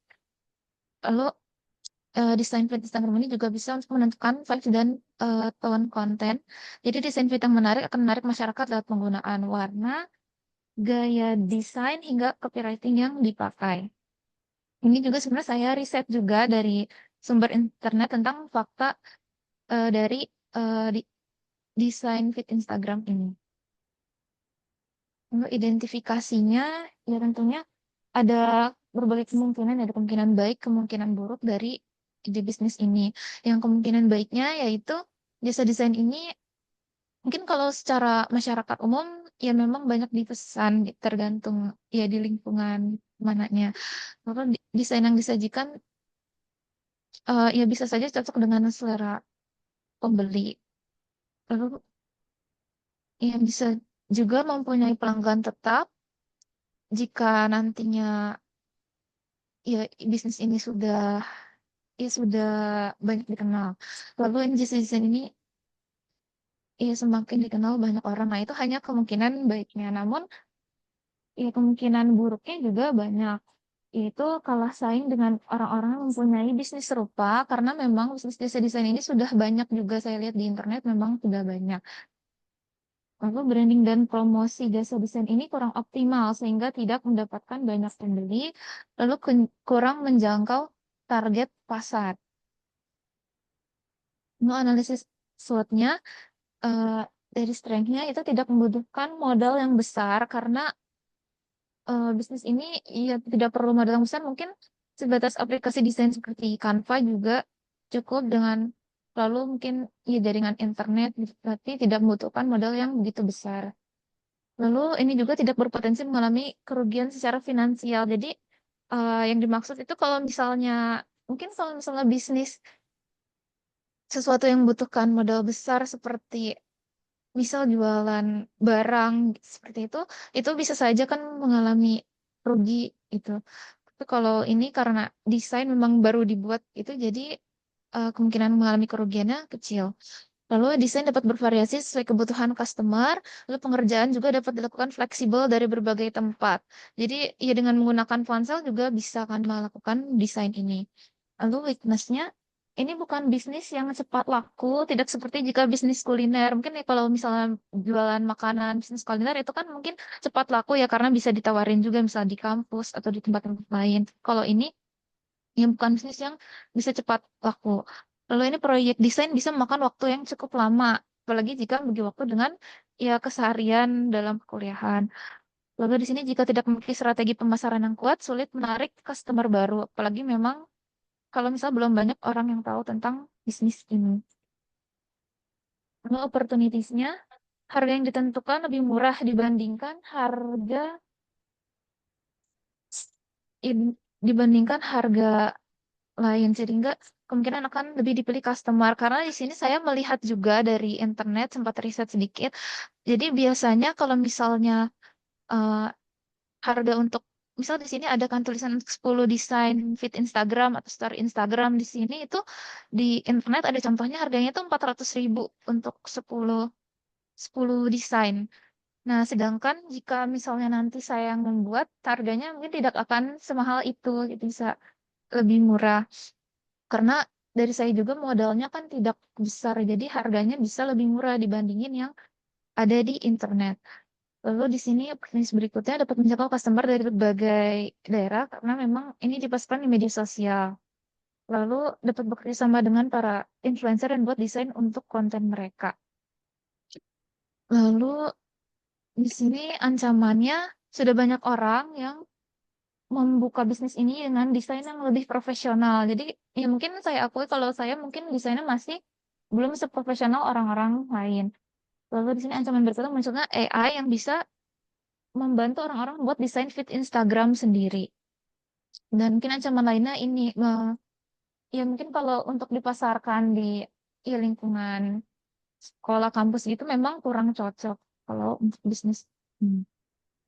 Lalu sini kemampuan, analisis diri, kemampuannya mempunyai skill untuk membuat desain dasar, lalu memiliki aplikasi yang menunjang pembuatan desain, memiliki ide promosi di media sosial yang sekiranya menarik. Kendalanya membutuhkan bantuan tenaga kerja jika banyak customer yang memesan desain ini, lalu jika banyak pesanan cukup sulit mengatur waktu antara membuat desain dan melakukan aktivitas lain. Ini rencana bisnisnya yang pertama menganalisis kebutuhan dan bisnis serupa. Jadi yang pertama ini melakukan analisis tentang desain feed Instagram seperti apa yang bagus dan banyak digunakan masyarakat, serta menganalisis desain dari pengusaha jasa desain serupa. Jadi sambil lihat-lihat juga mungkin contoh di Instagram seperti apa sih desain-desain yang menarik. Lalu yang kedua, percobaan pembuatan desain. Jadi mencoba membuat beberapa portofolio desain agar bisa ditampilkan dalam proses pemasaran. Mungkin salah satu contohnya ada di tadi slide yang di depan seperti ini. Ini mungkin memang bukan desain tentang promosi barang dan karena memang jasa desain ini kan memang tidak hanya digunakan untuk mempromosikan barang atau ya tentang berjualan, tetapi bisa juga untuk mempromosikan konten seperti di sini mungkin tidak perlu terlihat jelas juga, tapi di sini bisa juga digunakan untuk konten penulisan. Jadi di sini ya, ya desainnya bisa digunakan untuk ya mempromosikan, bukan promosikan, mungkin menampilkan tentang konten-konten tentang penulisan. Jadi tidak harus tentang bisnis. Yang tadi kembali lagi. Ya, coba buatan desain. Lalu berikutnya branding, pemasaran, bisnis, dan pembuatan desain. Jadi melakukan branding dan promosi baik secara langsung maupun melalui media sosial. Kemudian jika sudah mendapat customer, akan dilakukan pembuatan desain sesuai dengan konsep yang diminta oleh customer. Lalu yang berikutnya bisa juga kerjasama dengan influencer. Jadi bisa menawarkan kerjasama kepada influencer untuk membuatkan desain konten mereka dan minta mereka untuk mempromosikan jasa desain ini. Untuk role modelnya mungkin memang bukan orang yang banyak dikenal juga oleh teman-teman di sini. Jadi di sini ada role modelnya namanya Nafa Aliza. Jadi dia seorang penulis sebenarnya. Jadi ia biasanya menulis di platform menulis online. Nah, selain menjadi penulis, ia juga merupakan seorang konten kreatif yang sering membagikan tips-tips kepenulisan melalui Instagram. Nah, ketika ia membagikan tips-tips kepenulisan ini, ia mungkin maaf di sini ada kesalahan ketik. Jadi di sini dia itu mengunggah tips-tips penulisannya itu dengan desain feed Instagramnya itu yang menarik, sehingga banyak juga penulis pemula yang menyukai konten-kontennya. Jadi karena desainnya menarik, jadi ya banyak juga penulis pemula yang terus tertarik untuk mengikuti konten-konten dari Nafa Aziza ini. Jadi memang ya ini memang bukan seorang pengusaha, tapi desain-desain video feed Instagramnya itu menginspirasi saya juga untuk membuat konten dan desain feed Instagram yang menarik serta bermanfaat. Jadi sekian ide presentasi dari saya. Mohon maaf apabila ada kurangan, mungkin dari Bu Dwi atau teman-teman ada yang ingin menanggapi. Oke, terima kasih Debbie ya. Jadi ini menggunakan apa tuh cukup menarik ya desain ya. Apa namanya kayak kayak membuat desain atau jasa ya, jasa membuat desain-desain gitu kan. Nah, Iya, ini Ibu. sebenarnya teman-teman yang mau mempromosikan produk-produknya bisa pesen nih ke Debbie ya. Nanti biayanya bisa nego, nego sendiri. Untuk misalnya ini bisa kan, misalnya label gitu ya, misalnya di makanan ya, makanan kan misalnya ada tempatnya tuh ya, ada tempatnya kemudian di apa semacam dikasih label gitu. Bisa kan ya si Debbie ya? Iya, Ibu. Atau hanya untuk desain di feed Instagram? Sebenarnya sih tidak hanya feed Instagram saja, malah sebenarnya ide awal saya tadinya bukan mau feed Instagram, tapi desain kayak buku notebook gitu, Bu, kayak buku catatan penotes gitu. Cuma saya pikir itu sudah banyak juga. Cuma tadinya awalnya memang saya kepikiran untuk desain notebook, cuma saya nggak jadi ambil desain itu karena kan itu masih ada barangnya ya, Bu. Nah, saya belum ada apa Hmm. ya, belum ada Contoh, ya, sampel. ya sampel kenalan ke untuk bisa dapat bentuk buku Hmm. fisiknya seperti itu, Bu. Kalau desainnya aja mungkin bisa, tapi untuk menghadirkan Hmm. barangnya itu saya belum bisa. Kalau tentang desain mungkin memang pernah dulu saya misalnya pernah ngasih kado ke teman saya itu ngasih kayak notebook gitu, itu dari desain saya sendiri gitu. Ya memang nggak terlalu bagus banget, tapi untungnya memang teman saya itu suka. Jadi saya kepikiran awalnya dari situ. Cuma saya nggak bisa Hmm. menghadirkan notebook Yes. bukunya itu di sini. Mm-mm. Iya, sebenarnya bagus juga idenya ya. Kadang-kadang mungkin dianggap orang itu sepele ya. Maksudnya bukan sepele sih, apa sih itu, tapi kita perlu gitu ya. Kalau misalnya kita mau memasarkan usaha, mau ini, nah itu kan perlu seperti ini. Mungkin kalau konten kreator ini kan lebih fokus ya, artinya lebih fokus kerjaannya di situ, sehingga mungkin ide-idenya akan lebih baik. Ya, boleh mungkin bisa dicoba, mungkin Debbie apa namanya, siapa tahu ini dicoba terus bisa gitu satu dua orang masuk kan lumayan ya, maksudnya sebagai pengalaman juga pribadi gitu ya. Nah ini nanti memasarkannya atau biar orang lain tahu tuh gimana Debbie tadi? Ya itu Apa sebenarnya lewat saya Instagram, WA atau apa? Iya, sebenarnya saya tadinya takutnya memang ya ada kendala juga di memasarkannya, tapi mungkin karena sekarang udah ya bisa memanfaatkan media sosial, jadi mungkin bisa memasarkannya melalui Instagram dan WhatsApp sih. Bu. Hmm. Udah dilakukan atau belum?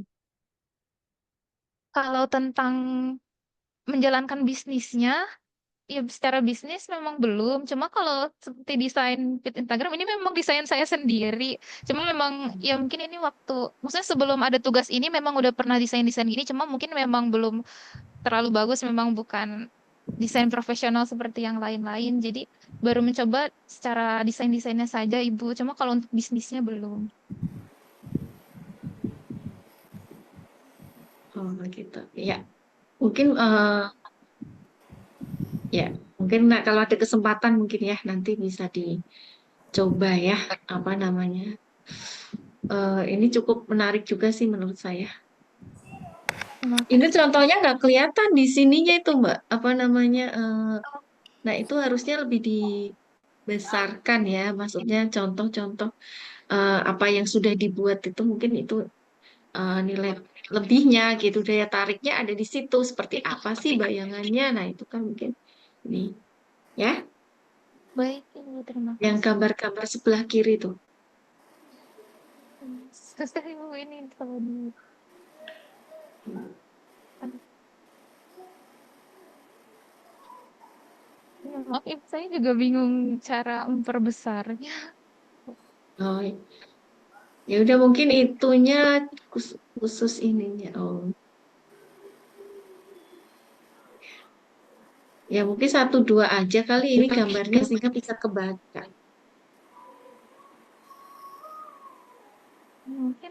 Kalau seperti ini terlihat tidak, Ibu? Ya, kelihatan nih kalau kayak gini. Jadi apa namanya? Contoh-contohnya itu tadi ya kan? Iya, Ibu. Ya, oke. Terima kasih, Debbie. Baik, terima kasih juga, Ibu. Selanjutnya, satu lagi mungkin. Ibu, izin share screen ya, Bu. Siapa ini selanjutnya? Wulan. Bulan. Tadi tuh kalau menurut urutan itu siapa gitu? Velin, Velin kenapa Velin? Sakit.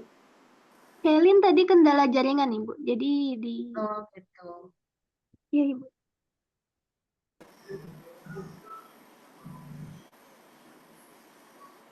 Sudah terlihat ya, Bu? Izin mulai. Oke, Ya, bismillahirrahmanirrahim. silakan. Wulan. Bismillahirrahmanirrahim. Assalamualaikum warahmatullahi wabarakatuh. Perkenalkan, saya Wulan dari Prodi Pendidikan Matematika B, dan ini ide bisnisnya. Sebelumnya, saya belum tahu ingin namain apa, tapi konsepnya itu dia kayak potongan buah yang dibalut dengan jelly. Terus karena aku interest dengan buah-buah tropis juga, makanya aku mau ngajuin bisnis seperti ini.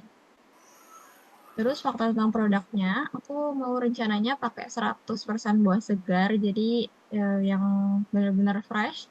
Terus nggak mau pakai pengawet dan pewarna, dan kandungan gizinya mau diusahain seimbang. Jadi antara si jelinya atau si agar yang akan digunakan dengan buahnya itu nggak bisa mendukung untuk orang-orang yang interest terhadap kesehatan dia. Dan mau punya sensasi yang segar dan kenyal. Jadi kombinasi jelly yang kenyal itu dan buah yang segar menciptakan tekstur unik untuk memberikan sensasi menyegarkan di setiap suapannya. Nah, untuk analisis SWOT-nya, strength-nya itu pertama dari bahan alami, terus variasi rasa yang menarik karena nanti itu isinya bakal dari berbagai buah, rendah kalori dan kaya nutrisi. Untuk weakness-nya, mungkin daya tahan produknya karena tanpa pengawet, mungkin produk ini memiliki masa simpan yang lebih singkat, sehingga distribusinya harus cepat dan efisien. Lalu, segmentasi pasarnya mungkin akan terbatas karena produk ini berfokus pada konsumen yang peduli terhadap kesehatan dan mungkin tidak menarik bagi semua segmen pasar, terutama mereka yang lebih tertarik pada harga murah dibandingkan dengan kualitas bahan. Buat opportunity-nya, ini mengikuti tren hidup sehat dan yang meningkat dan inovasi produk serta rasa, dan pemasarannya akan dilakukan melalui media sosial juga. Untuk ancaman atau threat-nya itu, persaingan ketat di pasar karena banyak produk serupa juga, baik dari perusahaan besar maupun usaha kecil yang mungkin menawarkan produk dengan harga lebih kompetitif dan inovatif, dan inovasi rasa yang berbeda. Lalu, fluktualisasi harga bahan baku. Kenaikan harga buah segar itu bisa mempengaruhi biaya produksi dan akhirnya harga jual yang mungkin tidak diterima oleh konsumen. Karena kita tahu ya, buah itu kan kadang ada musimnya. Dan perubahan tren konsumen. Tren konsumen itu dapat berubah dengan cepat jika minat terhadap produk sehat atau ramah lingkungan menurun. Permintaan untuk jelly buah ini juga bisa menurun. Lalu ketergantungan pada ketersediaan buah segar. Produk ini sangat bergantung pada kualitas dan ketersediaan buah segar. Jika pasokan buahnya itu terbatas atau harganya itu naik, maka biaya produksi juga mungkin akan cenderung ikut naik. Nah, untuk analisis dirinya, dalam kemampuan saya memiliki kemampuan untuk memproduksi produknya dan kemampuan untuk melakukan pemasaran digital. Kendalanya mungkin kurang berpengalaman di bidang bisnis ini dan tidak dapat melakukan produksi yang dilakukan dalam skala besar. Lalu waktu dan fokus terbagi karena kegiatan saya juga bukan hanya ini aja gitu. Lalu rencana bisnisnya ini target pasarnya anak muda, orang dewasa, dan strategi pemasarannya promosi melalui platform digital, mulut ke mulut, dan menggunakan teknik promo atau diskon. Nah, untuk role modelnya, ini memang tidak terkait dengan produk, cuma saya interest dengan Kak Ruben Onsu, karena dia selebriti Indonesia yang berhasil merambah ke dunia bisnis kuliner dengan merek geprek Bensu. Dan ini merupakan salah satu waralaba ayam geprek yang paling sukses di Indonesia. Bermula dari kepopuleran ayam, digoreng renyah lalu diulek dengan sambal khas Indonesia, Kak Ruben ini berhasil mengangkat makanan sederhana menjadi produk yang dicari oleh konsumen di seluruh Indonesia. dan keberhasilannya dalam mengembangkan bisnis menjadi inspirasi besar bagi pebisnis kuliah lainnya. Sebenarnya cukup sekian dari saya. Mungkin ada tambahan dari Ibu.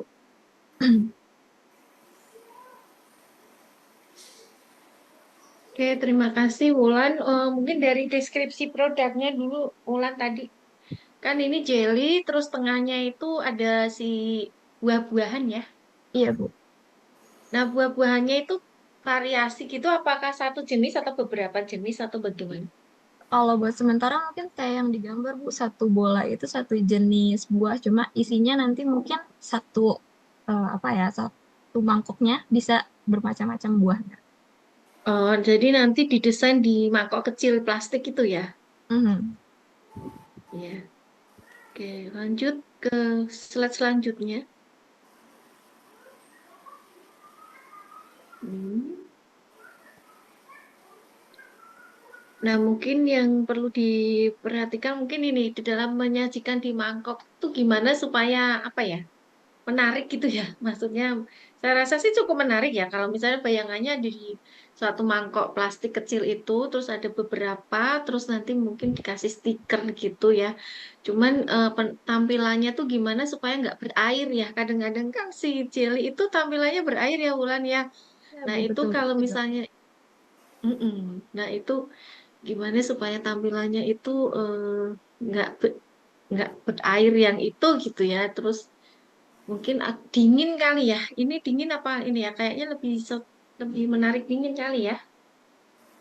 Bisa, cuma saya emang belum ngerancang untuk dijadiin dingin sih, Bu. Soalnya kalau misalnya emang harus dingin kan kadang proses distribusinya juga bisa bikin produknya itu nggak tahan dingin gitu ya, Bu.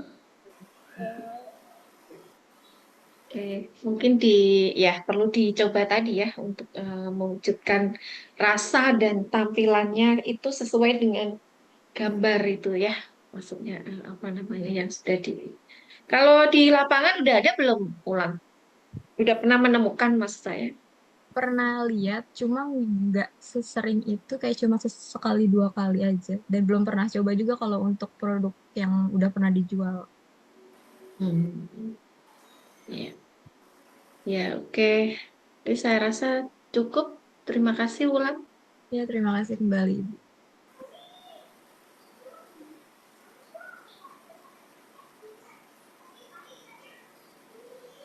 Delapan. Oke, habis ini ada kuliah lagi teman-teman? Ada kuliah lagi, Bu. Oh ya udah. Kuliah apa? Bintang. Eh, Perencanaan, pengelolaan, dan evaluasi pengajaran. PPEP. Apa online juga atau luring? Online. Daring, Ibu, daring. Ya udah, oke. Jam 10 ya mulai ya? Iya, Ya, Bu. Oke, baik.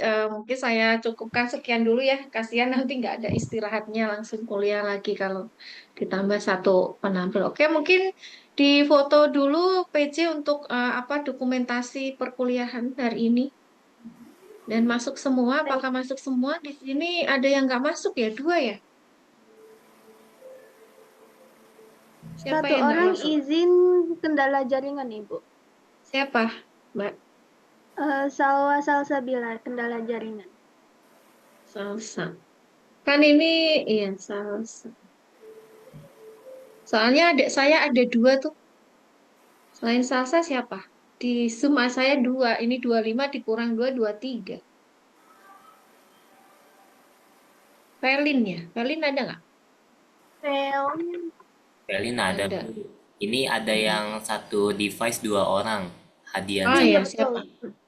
ya, Hadian dan Sandi, Bu. Itu satu device. Oh, Hadian dan Sandi. Oke.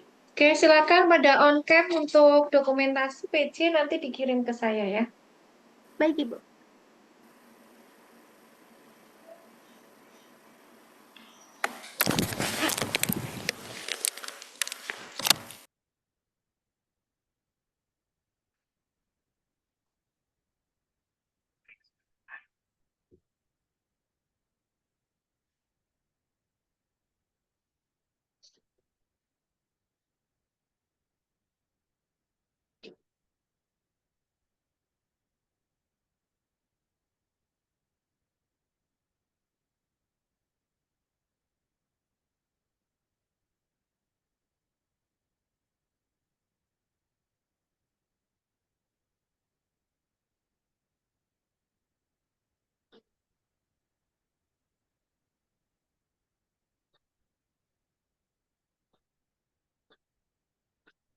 Oke, boleh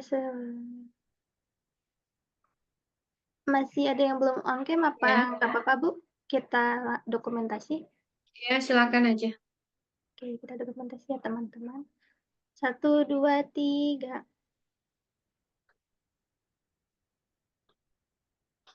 Oke, sudah Ibu.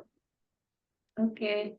Oke, terima kasih semuanya ya atas kehadirannya. Sampai ketemu lagi pekan depan. Jangan lupa tugas UTS-nya ya, untuk tagihan UTS-nya untuk dikerjakan kelompok ya. Nanti PJ akan mengirimkan daftar anggota-anggota kelompoknya ya. Mungkin sekian dulu. Terima kasih. Assalamualaikum warahmatullahi wabarakatuh. Waalaikumsalam warahmatullahi Waalaikumsalam wabarakatuh. warahmatullahi Terima wabarakatuh. kasih Terima banyak kasih, Bu. Ibu. Saya izin keluar.